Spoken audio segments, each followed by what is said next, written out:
proceed. Mr. Chair, we are ready to proceed. Can the witness be ushered in, please?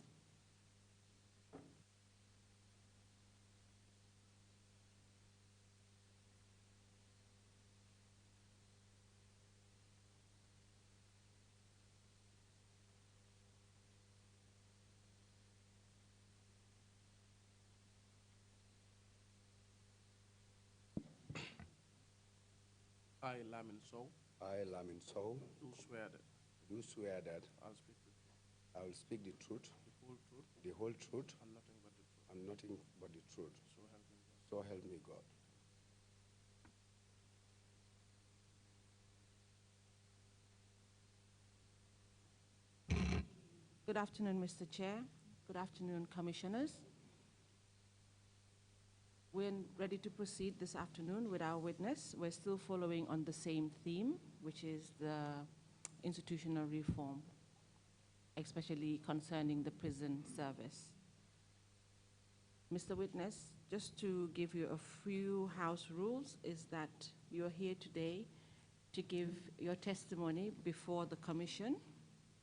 We expect you to tell the truth and nothing but the truth. Everything you have to say here is the truth from your knowledge, and it should be more about the issues of the happenings at the prisons, especially during the periods of 1994 to January 2017.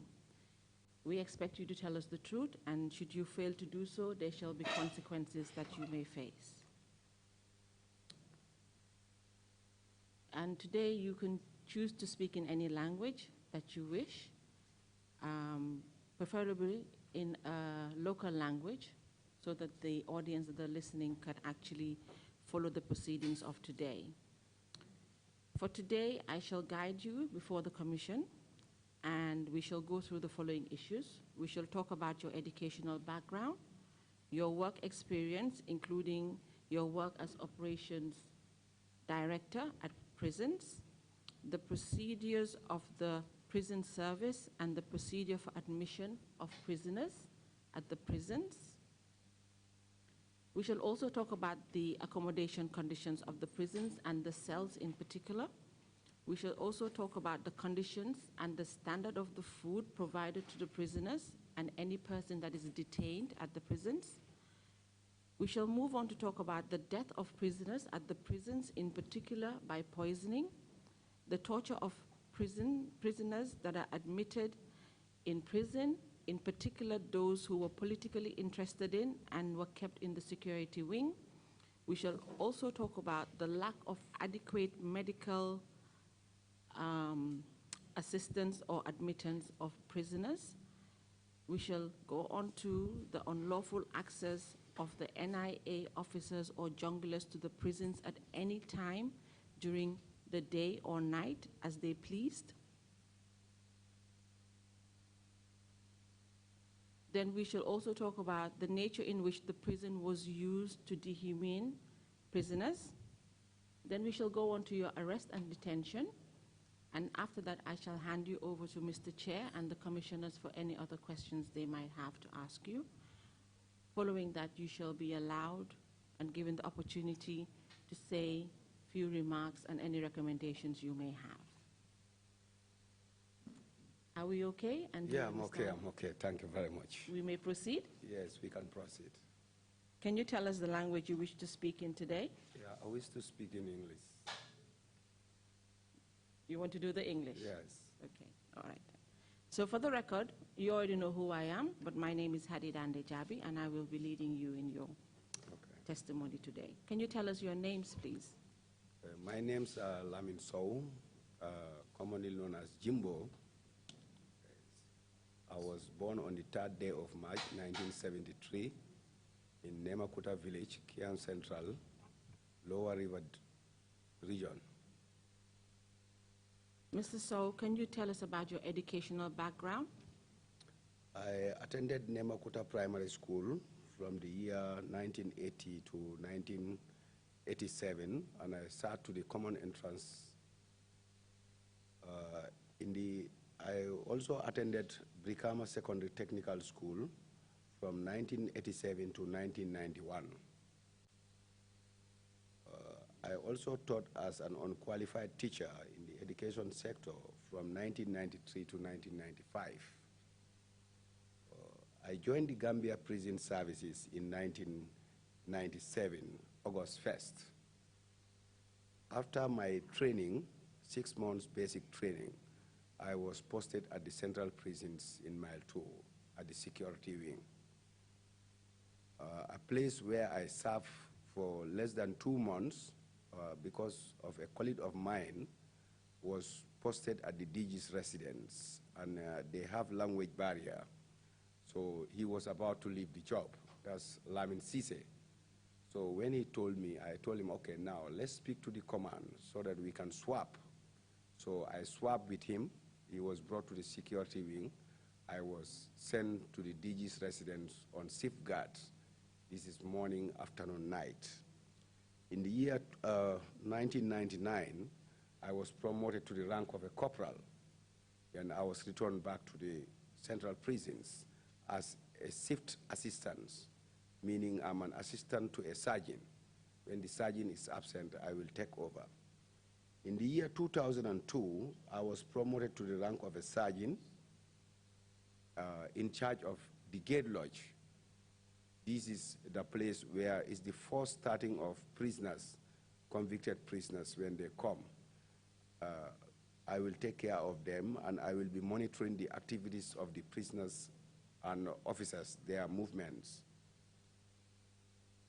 And in the year 2005, I traveled to Darfur on a peacekeeping mission as a police advisor. Then I returned back in 2007. I was redeployed to Janjambure prisons for a period of 7 months. Then I was brought back to Mile 2.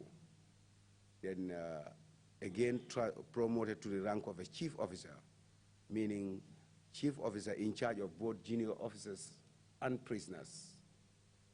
Then in 2009, I was promoted to the rank of a superintendent and assistant operation commissioner.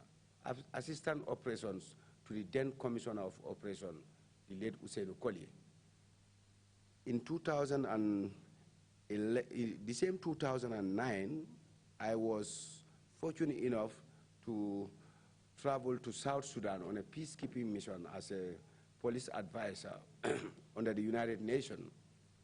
Whilst I was in the mission in 2009, 2010, 2011, before my return, there was a director who came in, Malamin Chaju. He promoted me in my absence to the rank of a chief superintendent. When I came back, I was acting operation commissioner, and Usainu had passed away. I made the position vacant, so I was made acting commissioner of operation. The same 2011 up to 2012, I was dismissed in 2012. You see, so I was off track. It was when Bora Koli took over from David Koli. When he came after conducting his tours, normal rounds to see the prison facilities, you know, he started work immediately. So after 2 days, I was in my office. I received a call that I should hand over to one Commissioner Lamin Fall. I handed over the operations office to him, and I was moved to all Joshua prisons at the adult wing. Can you tell us what year that was that you were reinstated? This was 2002. I was reinstated in 2013. Continue. Yes. I continue with 2013? Okay, thank you.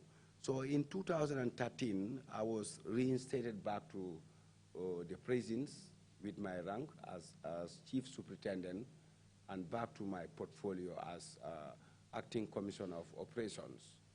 The same 2013, I was promoted to the rank of commissioner of operations, the title which I hold. In 2014-15, I was dismissed and reinstated in 2016 during the impasse as Commissioner of Operations again, title which I hold up to date.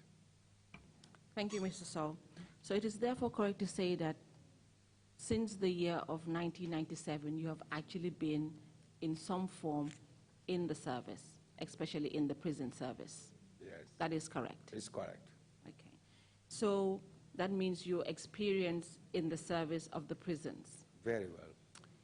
From your understanding, can you tell this commission what you understand as a prison service recreational officer?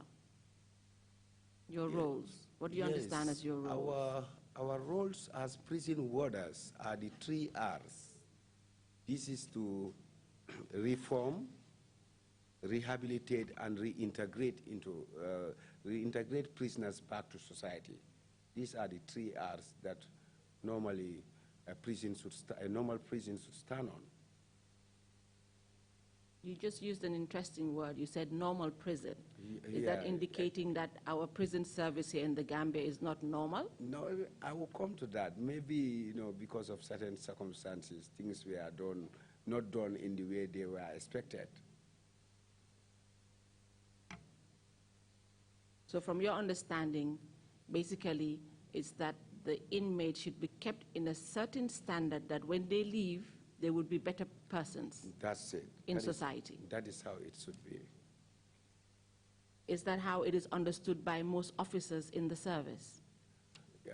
That is what should be put to all the officers from the recruitment training ground.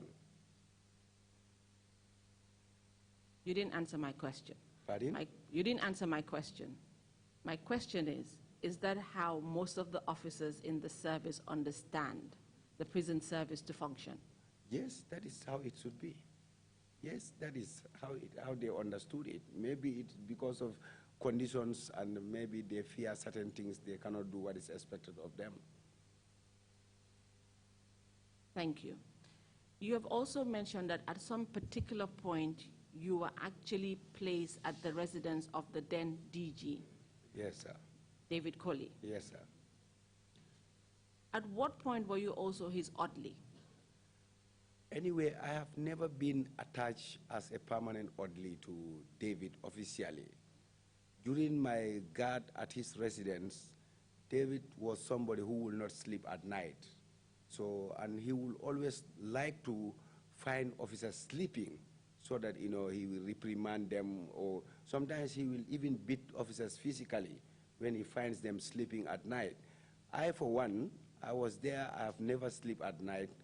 It was only once he found me sleeping, and when he asked me, so why are you sleeping today?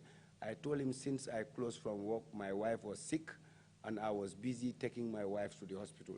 So obviously, I cannot sustain today without sleeping. So he told me that you should have told me that then I will call the headquarters, they will send somebody, and you will be on off duties. Thank you, Mr. Sowe. Mr. Sowe, my question was, at any time during your service, especially when you were placed at the residence of David Colley, did you at any point act as an orderly for him? No.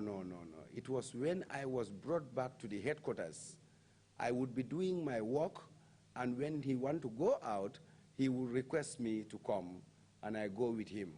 We go out. If he comes back, he goes back to his office, I go back to my post place. So we can therefore say that he had confidence and trust in you. Yeah. So he used you sometimes as an orderly. Yes. Thank you very much, Mr. Sowe. You've told us that you're head of operations. Yes, sir. And you've been head of operations over the years that you have been at the prison service. Yes, sir. Can you tell us the procedures that are to be used to admit any person in prisons? Under normal circumstance, every prison should have 2 categories of prisoners. These are: 1, you are either a remand prisoner or you are convicted by a court of law. But in the previous, it was not like that. We have 3 categories because we have remand, convict, and detained prisoners. When these people are brought, their first point of contact is at the main gate, where they should be booked. their entry and escort. Then they will go to the gate lodge. The gatekeeper will also receive them. You know, if it is a convict prisoner, he will find out whether the warrant, the name that is in the warrant is the name, it belongs to, the name is, that name belongs to the prisoner. So when the prisoner accepts that it is his name and the charges are read to him, he accepts that yes, these were the charges that were read to me in court, then is where admission starts. He will fill it in a Gaulas receipt for the police officer and give him the receipt. Screen the prisoner thoroughly to make sure that he doesn't come with any harmful thing inside the prisons. But the screening is not done at the gate lodge there. There is a separate corner where the prisoner will go with the officer, and the officer will do this screening to his satisfaction. From there, the police officer will proceed with the prisoner to the reception office, where further admissions will be made, and the properties that the prisoner came with, those properties will be booked in the property book. The officer will witness that, you know, these are the properties that this prisoner came with, and the officer will be will go. So you're talking about when it's a convict? When it is a convict. So when there's a committal warrant for them to be remanded, is it the same procedure? It's the same at the remand wing too. So at the end of the day, there is a document that needs to accompany the person that's to be admitted in the prisons. That's it. This is to tell the policeman, when he goes back, a duplicate is left in the prisons, in the receipt book. When he goes back, that's the receipt he is going to show to his authorities to ensure, assure them that he have delivered the prisoner to the prisons. Then the duplicate is left in the receipt book in the prisons. But, okay, but on the side of detainees, we will get to that in a bit. Okay. We'll get to the part of the detainees. So then at the time when they come in and a document is brought, what is the latest time that a person can be admitted in the prisons, according to your regulations? Yeah, according to the prisons regulations, by 7 o'clock, all movements are ceased. Nobody goes in, nobody comes out, unless otherwise a prisoner is sick and the medical officers deem it necessary that he have to be taken to the Edward Francis Small Teaching Hospital for further treatment. So apart from a prisoner being sick, nobody is allowed to leave or enter the prison after 7 p.m.? Yes. Thank you. Can you also tell us what is the procedure for releasing of prisoners? The procedure of releasing prisoners is, they are normally discharged. You know, when somebody is convicted, you know, there is the likelihood that you might have a remission or license. This is based on if you are a Gambian. That is something that only Gambians enjoy.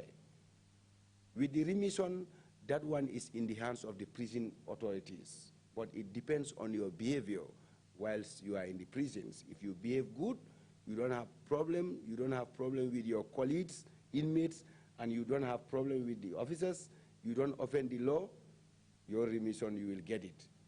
But on the side of license, that one is halfway in our hands. We can recommend. We recommend you, we write, and we send it to the ministry. So it is left with the ministry to make the approval and send it back to us. As soon as it is back to us, we will act, release you on license, and hand you to the nearest police station, you see, where you will be reporting on quarterly basis. Thank you, Mr. Sowe. It is actually covered under the Act, what he just explained, Mr. Chair, that you have the authority to recommend some sort of pardon for a prisoner, but it's kind of like a probation. Do you exercise that in this system? Yes, we used to exercise it in the system. You see, provided that, because prisons, like any other institution, we also have rules and regulations that governs both prisoners and officers. And prisoners have their charge book, officers have their charge book. When prisoners commit offenses, there is a book that they are charged and their cases are heard by the chief officers. If it cannot be managed, it will be brought to my desk. Where it is above me, I will forward it to the desk of the DG for further action. Likewise, officers. So if you are a prisoner and you make sure that you avert, that you don't fall into any circumstances where you will be put in that charge book, there is the likelihood that your remission or your license will be given to you. Because if you are admitted, we will tell you upon admission. Thank you, Mr. Sowe. Now that you've told us about the procedure for admitting of persons into the prisons, can we talk about the categories of prisoners that are allocated for under the law? Yeah, under the law, there are only 2 categories of prisoners that are allocated to be in the prisons, like I mentioned previously. You are either a convict prisoner or a remand prisoner going through trial. But it was not like that before, during the former regime. We used to have these detained prisoners who will be brought, and they will not come with any warrant. These people will just come and tell you that these are executive directives from the office of the president. And so when you say from the previous regime, you're trying to tell us from the year of 1994 to 2017 January. Very correct. You had a 3rd category of detainees. Very correct. You may continue. Very correct. So when they are brought, you have no right to reject them, because if you reject them, you will fall into a problem. All you can do is to admit them, get their properties. Some of them you will not even know the offense that they have committed, unless maybe after the personnel who escort them, the NIA personnel who escort them, when they leave, that's the time they can steal and tell you that this and this is what I am alleged for. And they are kept at the security wing. Normally, they don't come with enough clothes, you see. So, and they are not given right to visits, and they don't go to court, because you don't know when they will be needed to court. You will be there keeping them until when they say, release Mr. X, you release him, or when they say, take Mr. X to court, or when the NIA themselves comes for them. Mr. Sowe, was it lawful to actually detain these persons in the prisons? No, it was unlawful. It was very, very unlawful, but, you know, there's nothing we can do about it as prison wardens. It was above us. But some of them will be there until their clothes will be even worn out. It is we, the prison officers, who will manage and get them clothes and give them. Mr. Sowe, was it also lawful to admit them without any documentation? No, it was unlawful. It was unlawful, but it was the order of the day. It was very unlawful, because they don't have either a remand warrant, neither a convict warrant. Did any of you officers try to actually not admit any of these persons when they were brought into the prisons at any time? Not to my knowledge, madam. Because if you try to do so, you will have a serious problem in those days. Can you shed light on what those problems would have been? Yeah, if you are lucky that you are fired from your job, you thank God. Because I was not present in 2007, but I was informed that one Ibrahim Assise, he was a sergeant then, who works at with the drug squad at this present moment. One time, you know, rejected Lang when he was taken, Lang Tombong, when he was taken by these NIA officers and brought back, or junglers, I don't know. When he was brought back, Cisse does not want to accept him back because it was against our standard procedures. If a prisoner is in a certain standard, you have to ask for his medical papers, or you request that let him be taken to the hospital. You see, when he rejected, you know, they nearly shoot him, and he ended up losing his job. So out of all the officers, it can be said that one stood up on his ground and said he would not admit a detainee. Yes, he said. And because of that, he was fired from his job. That's it. You've also told us that the detainees were treated in a special way. Yes. In that special way, can you tell us where were they detained in the prisons? They were detained at the maximum security wing. The special way I am referring to is that they are not privileged to have visits like other prisoners, and they are not privileged also to have outside food because they are not convicted, you know, like the remand prisoners from their family members that will keep them going, and some of them even, you cannot even take them to the hospital because, you know, it's a risk.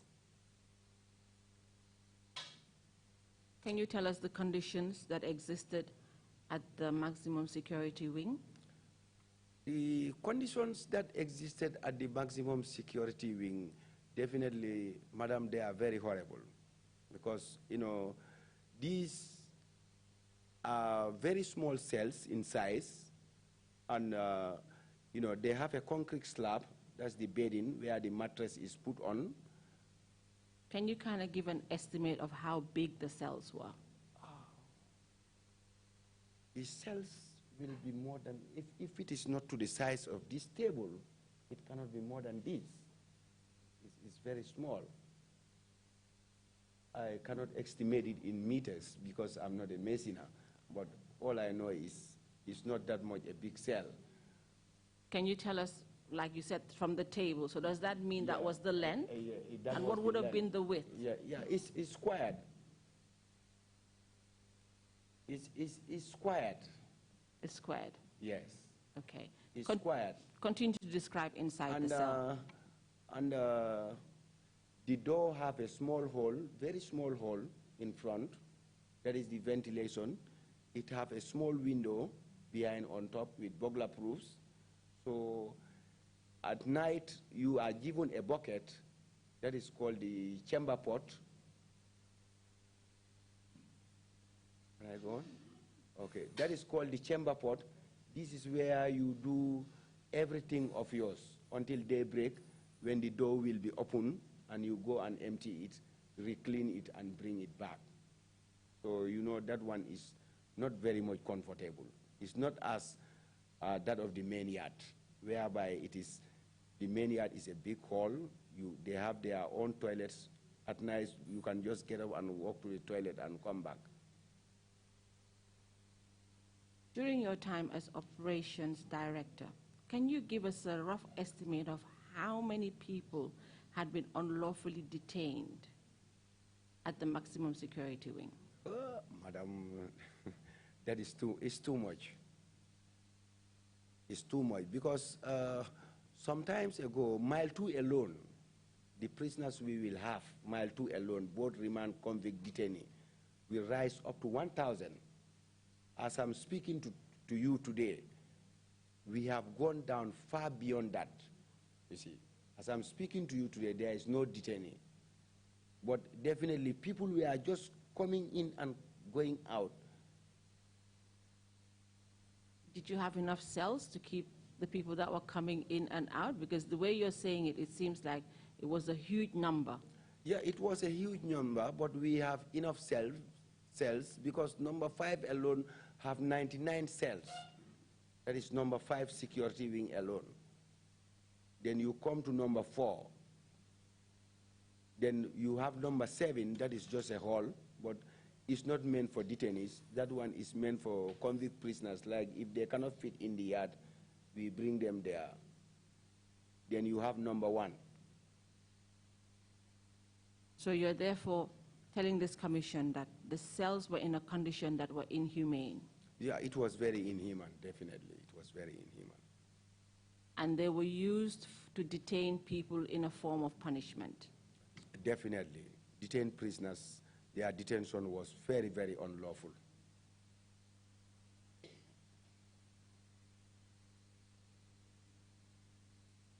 And would you also say that the punishment was done by a particular directive or individual? It was done by a particular directive, an individual, and that is the head of state. Because when you say executive directives, that's the president, and that was no other person other than Yahya Jammeh at that time. And were these activities only conducted by Yahya Jammeh? Yeah, not only Yahya Jammeh. To us as prison wardens, we receive our directives from the then director, David Colley, see, which we believe he also received directives from the president.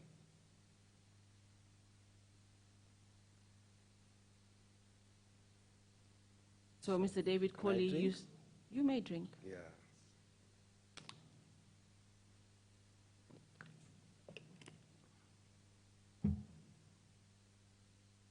So you are informing this commission that Mr.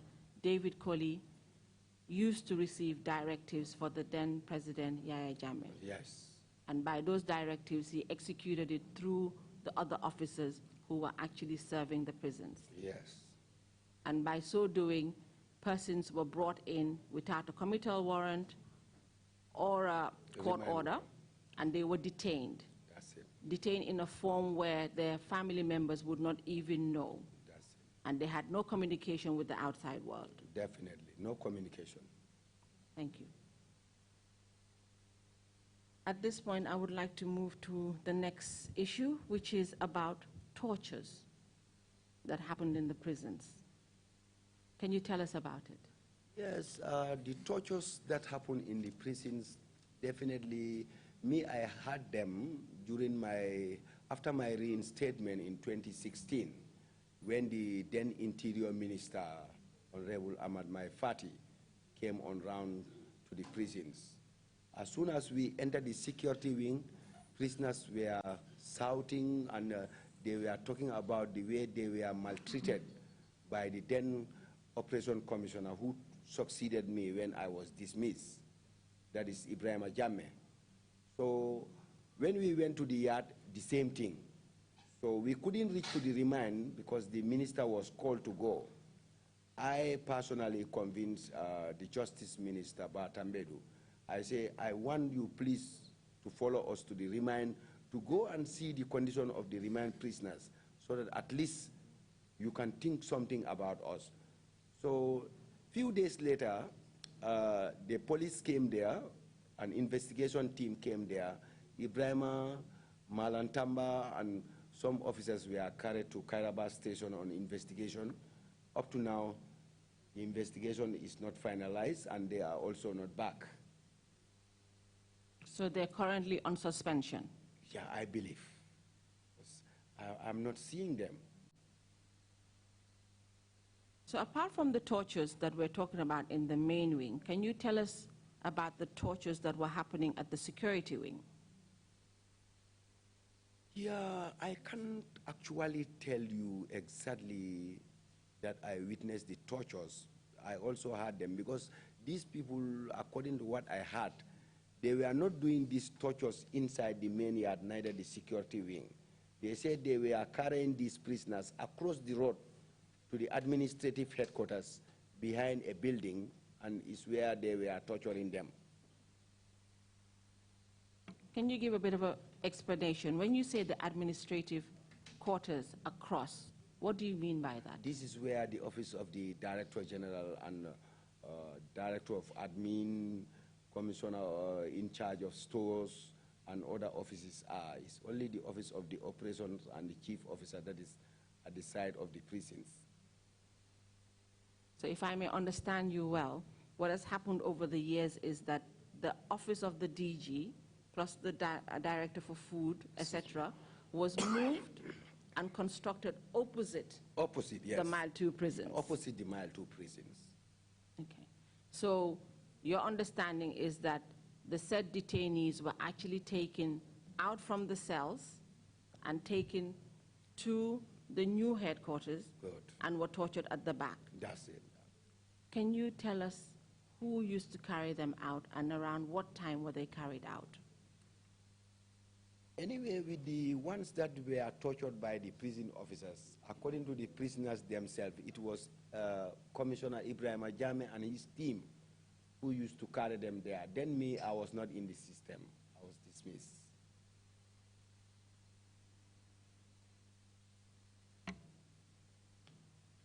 You've told us about procedure. I would like to take you back a bit on that. No problem.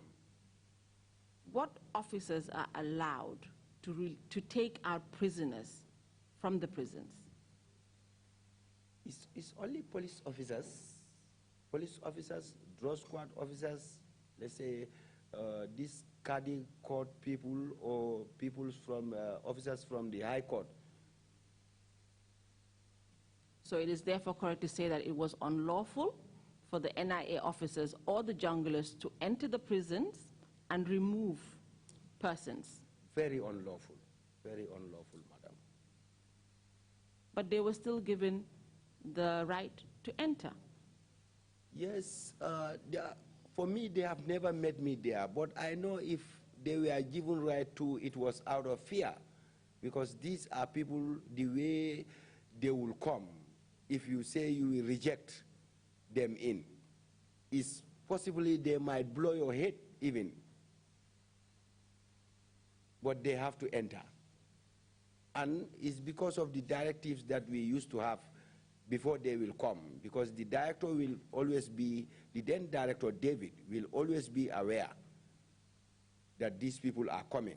So he will filter the same directives to the officers, and the officers, they will be left with no option other than to comply.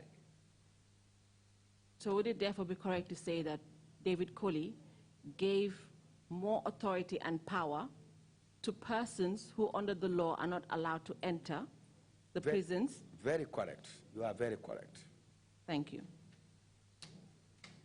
So we may move on to the next topic, which is about the food condition of the prisons. Can you tell us about the food that was served in the prisons? Yes, I can speak about the food. The food condition of the prisons in the previous was not good. Definitely, I'll be very frank to you, because the prisoners, the food that they normally complain about that they cannot eat, or when they eat, it gives them a problem. That one is the pap. The pap is prepared in a way that it will not be easy for any normal person to eat, because the pap that is to be consumed tomorrow in the morning will be prepared this evening, and it will be left on the stove, not in a refrigerator. So in the morning, the officer in charge of the cookhouse, he knows whether he put water or whatsoever, just to make sure he stirs it and he serves it like that. So, and that resulted to a lot of sickness, biri-biri, swollen legs, you see, which, if not addressed quickly, can lead to the sudden death of a prisoner. So, Mr. Sowe, you're telling us that this food was prepared overnight? Good, yes. And in the morning, water would be poured into it? Into it, yes. To mix it and make it softer? Good. And be served to the inmates? That's it. Which is of very bad quality? That's it. It was a very, and very poor bad, malnutrition? Very bad quality. With the food that they cook there, there is an officer who is in charge of the cookhouse. Though being the operation, sometimes I will work there, but this officer is a senior officer who is directly responsible, and he also has some officers under him that he commands. The food is prepared by the inmates under the supervision of the officers, from the preparation to the cooking, to the dishing, up to the escorting up to the cells, handing over the food to the inmates. So he might be in a better position to explain those procedures than I do. Can you, though, tell us how those that cook, the inmates that cook, how are they chosen? Anyway, I know they are collected from the cells. Whether they sacrifice that I know something about cooking or not, that is not up to my knowledge. The officer in charge of the cookhouse may have a better knowledge than that. But I can remember one time when we had a problem in the cookhouse, the then Deputy Director of Prisons, Mr. Jara, have to walk inside the main yard and ask the prisoners who among you have first-hand knowledge of cooking here.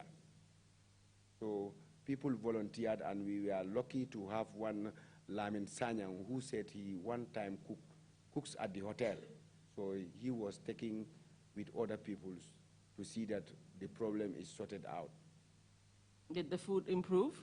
Yeah, it improves a little bit then, because it's like you being the officer manning the cookhouse, before the discharge of other prisoners, it is your responsibility to recruit other prisoners so that these ones to be discharged will be training them along.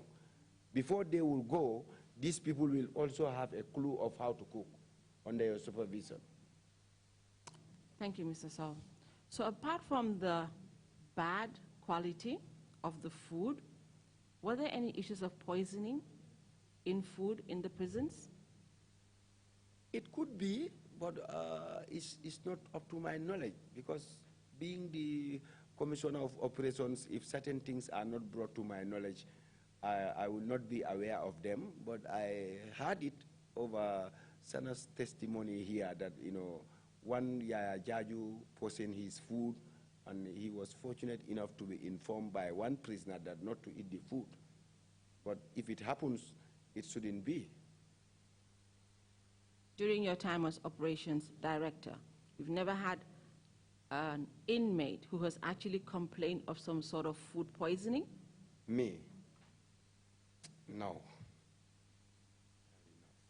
So all your inmates, none of them have ever been sick of diarrhea, vomiting, some stomach problem?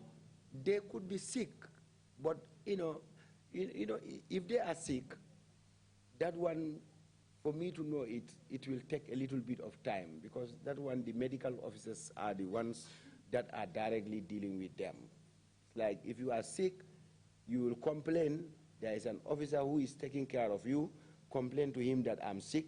The officer will, one, either make sure that you are escorted to the clinic, or he demands the clinic officers to come and see you and see what they can do about you. So after they're attended by a medical officer, don't you get a report of what was actually wrong with them? No. I don't get those reports, unless if maybe the medical officers, they have issues like, they feel, these prisoners should have A, B, and C, and those are not available with them. They will come to me, then we'll contact the relatives. In the event the relatives are not around, we will see how best we can dip in ourselves and see that it is sorted out. Mr. Sowe, if I may also just better understand, as the head of operations, are they not to report to you on daily basis of the runnings and happenings in the prison, especially those affecting inmates? No, in the prisons, the way we operate, all those junior officers and officer in charges are answerable to the chief officer. You see, the chief officer is also answerable to the superintendent of the yard. Then the superintendent of the yard is the one who feeds me. See, I also feed the office of the DG. Whereas there is a problem and they feel that they can handle it at their level, sometimes they may not even tell me. Okay. But just as a matter of procedure and looking at all the rules in your regulations and your act, I would have presumed that everything that happens in the prisons will be reported to you at some point. Yeah, it should be reported, but sometimes because of our commitments and other engagements, you see, sometimes even me, I will take it upon myself just to go around and walk, you see, so that prisoners who wants to see me and maybe they cannot see me will have the opportunity to see me and tell me their problems. Because there is a procedure. When they want to see me, when somebody wants to see me, he will report to the chief officer. He will book him in a choir book. Bring it to me, I will approve, then the prisoner will be brought to me. Thank you, Mr. Sowe. In your statement, talking about food, you had also mentioned about a death cow incident that was actually fed to inmates. Yes. Can you tell the Commission a bit more about it? Yes, this dead cow incident did not find me here. Then I was in South Sudan on mission. When I came back, I found the issue here, and the matter was in court. The judge handling the case was one Justice Coyote. It was between Musa Sowe and David Colley. Yes. I couldn't elaborate much on that. Can you tell us who is Musa Sowe? Musa Sowe is now the deputy governor of West Coast region. He was one time also a member of parliament for Combo North, you see, and he was also one time an inmate in Mile 2. Can you tell us why he found the need to take David Colley to court? Yes, according to sources, what I heard, this dead bull was dead for a day or two, after which, David brought this dead bull to the prisons, and it was cooked for the prisoners, and it gave them a serious problem, diarrhea. I understand some even lost their lives, according to sources, what I heard. So I know all that triggered Musa, because he was inside the prison then, all that triggered him to be annoyed about the whole issue. When he was out, he deemed it necessary that he should take David to court. You just mentioned that some lost their lives. Yes, according to what I heard. Okay, do you know how many lost their lives? No, I can't say for certain. The medical officers might be in a position to give those figures. So we could consider that to be poisoning in the prisons of inmates. Yes, it's poisoning. It's poisoning, so. So it is possible that some of the inmates did not only die because of the said bad food or the berry, but it could also be because of poisoning that was being given to them in food. Yes, it could be, it could be. I quite agree. Thank you very much, Mr. Sowe. Sorry. If we may move on to the next point about medical attention being given to inmates. Yes, Madam, prison is an institution that also collect medicine from the central medical store, like any other clinics or health center in the Gambia. We collect our medicine from the central medical store, and sometimes the medication that we request might not be the one that is available with the central medical store. So, sorry, Mr. Sowe, before we get to the actual administering of the medication, can we start off from where if an inmate is sickly or not feeling well, good. What is the procedure that is done from there? Good, no problem, thank you. If an inmate is in the cell, if it is in the main yard, which are bigger cells, and he is not feeling well, his first point of contact is the mess boy. This is an inmate who is given a little bit authority to take care of the cell. When he complains to the mess boy, the mess boy will draw the attention of the officers, the duty officers. Any officer who is near there, if they call officer complaint, you will go and listen. Then when the officer is informed, he will relay this information to the officer in charge. There is always an officer in charge who is in charge of the prisoners and the officers on duty at a time. Then from there, that officer in charge will either make sure that the prisoner is brought out of the cell and is escorted to the clinic for checkup, or he will send one of his officers to go to the clinic, go and call a medical, the officer at the clinic to come and see what is happening with the prisoner. This is how it all goes. If it goes above the management of the officers at the prison clinic, that's the time they will refer the matter to the Edward Francis Small Teaching Hospital. If I understood what you just tried to explain to the Commission, is that if there's an inmate who is sickly, they would be given medical attention by either taking them to the hospital. Good. The prison clinic. Or getting someone to come and attend them in the prison clinic. That's it. Do you have specific medical officers who are allowed to enter and treat inmates in the prisons? Yes, we have our officers who are trained as medical staff, though not that much qualified, but they can give primary medication. You see, we also have doctors who normally come on weekly rounds, and they will be checking prisoners in the event that they feel that this prisoner need to be referred to the Edward Francis. They will inform our medics. Then those people will book them, and they will be taken. Was the same privilege given to the detainees in the maximum security wing? Detainees at the maximum security wing don't enjoy that privilege because it is always difficult to deal with them. Mr. Sowe, can you tell us, when you say difficult, what do you mean by difficult? Is it difficult to get medical attention for them, or is it difficult to actually assist them, the detainees, in the maximum security wing? Yes, it is difficult in the sense that, when you are dealing with them, you even being an officer, you are always having fear. You see, that if you don't mind much, you might end up falling into a trouble. So the only thing the medical officers can do is to give them the basic medication that is available with them at the prisons. But like referring them to the Edward Francis Small Teaching Hospital, if you refer them, if you don't mind, you will have a problem. Can you tell this commission then how they were assisted when they were sick?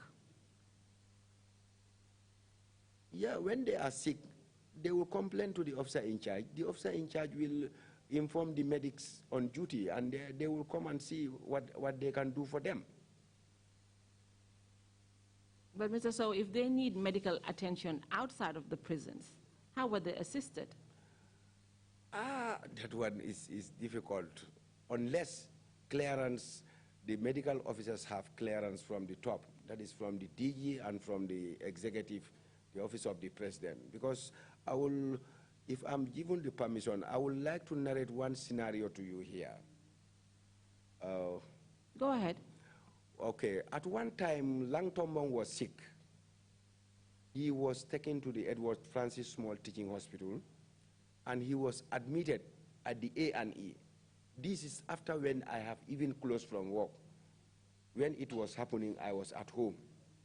I was at home, I received a call from the former DG, David Coley, that I should go to the hospital and ask the doctors to discharge Lang and take him back to the prisons. You see, and this was very difficult with me because this is somebody who knows me and I know him and he knows my family.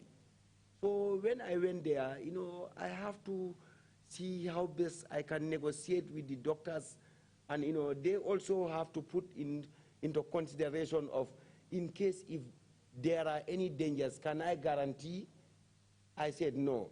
They said, now, do you have a spacious place that is more spacious than this man's cell, so that he will be put in there?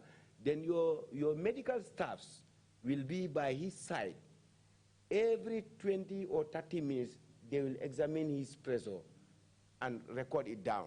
Then they will need those records first thing in the morning. I say, yes, we have inside there a ward that we call the infirmary, where people are admitted. So we took him there, he was there, and I attached a medical staff to him who will be testing the BP and recording it till daybreak. Then he will be taken back for further checkup. Mr. Sowe, you have told this commission that it was difficult for you to take him back because you know him and he knows you and you know his family. I would have thought that it would have been more difficult because he was actually sick and had to stay in the hospital for medical attention. Madam, this man was forcing, and he was telling me that these are directives from the office of the president. So obviously I was left with no choice, but I tried to guard myself very well to make sure that I don't have any confrontation with the doctor too much. Well, with all due respect, I'm sorry that I have to say, but it seems as if people were more interested in actually carrying it out a directive than actually looking at the human right aspect of an issue. Yeah, if you say that, you are quite right, because in those days, if you want to look at the human rights aspects too much, you will have a problem. Everybody was fearing one person, and that was Yahya Jammeh, definitely. And therefore, it is also correct to say that the detainees did not have a right to actually get medical attention when they were sick, very sick. They can have medical attention within the prisons, but referring them out of the prisons is something else. And it was also correct to say that their lives were hanging on the decisions that were being made by either the junglers or the NIA, because unless they came in to attend to them, nobody could support any issues they had in the prisons. Yes, because that's very correct.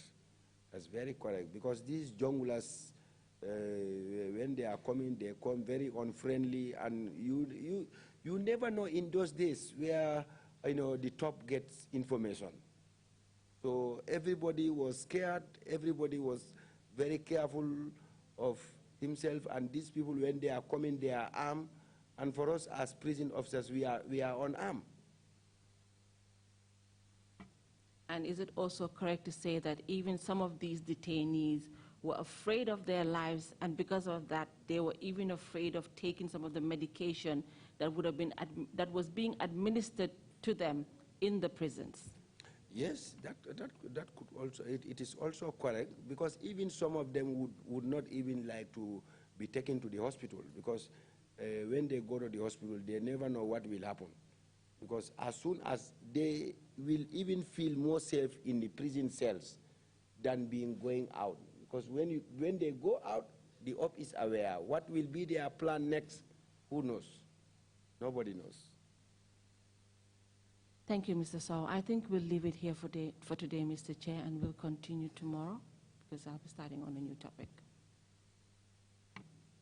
Thank you very much, Council, and thank you, Mr. Sowe. We will continue tomorrow morning. We will resume at 10 o'clock tomorrow. There are no other points. My meeting is adjourned. See you tomorrow morning, sharp 10.